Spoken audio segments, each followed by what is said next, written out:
తెలంగాణలో మున్సిపల్ ఎన్నికల హడావుడి మొదలైంది. అసెంబ్లీ సమావేశాలు ముగియగానే మున్సిపల్ పోరుకు వెళ్లేందుకు సర్కార్ సిద్ధమైంది. ఆ తర్వాతే జెడ్పీటీసీ, ఎంపీటీసీ ఎన్నికలు జరగనున్నాయి. స్థానిక సంస్థల్లో భాగమైన గ్రామ పంచాయతీ ఎన్నికలు 3 దశల్లో ముగిశాయి. సర్పంచ్ ఎలక్షన్ల తరువాత ఇక జెడ్పీటీసీ, ఎంపీటీసీ ఎన్నికలే తరువాయి అని చర్చ జరుగుతున్న సమయంలో ముందుగా మున్సిపల్ ఎన్నికలు నిర్వహించేందుకు సర్కార్ సిద్ధమవుతున్నట్టు సమాచారం. ఈ నెల 29వ తేదీ నుంచి అసెంబ్లీ సమావేశాలు జరపాలని రాష్ట్ర ప్రభుత్వం నిర్ణయం తీసుకుంది. అసెంబ్లీ సమావేశాలు ముగిసిన వెంటనే మున్సిపల్ ఎన్నికలకు వెళ్లాలని ప్రభుత్వం సూత్రప్రాయంగా నిర్ణయం తీసుకున్నట్లు తెలుస్తోంది. ఎన్నికల నిర్వహణ కోసం ఏర్పాట్లు చేయాలని అధికారులకు ఆదేశాలు వెళ్లినట్టు తెలుస్తోంది. మున్సిపల్ ఎన్నికలు పార్టీ గుర్తులతో జరిగే ఎన్నికలు.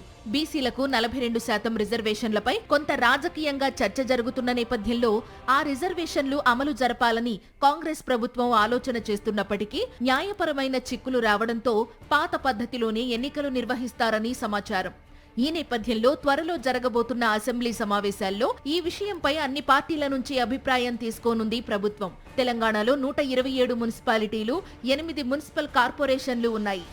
జెడ్పీటీసీ, ఎంపీటీసీ ఎన్నికల కంటే ముందు మున్సిపల్ ఎన్నికలు నిర్వహించడానికి కారణం తెలంగాణలో చిన్న పట్టణాలు ఎక్కువగా ఉండడంతో ఫలితాలు అధికార పార్టీకి సానుకూలంగా ఉండవచ్చనే చర్చ రాజకీయ వర్గాల్లో జరుగుతోంది.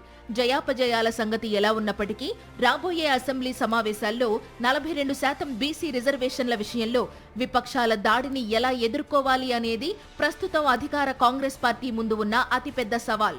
అసెంబ్లీ సమావేశాల అనంతరం మున్సిపల్ ఎన్నికల నిర్వహణపై పూర్తి స్థాయిలో స్పష్టత వస్తుంది.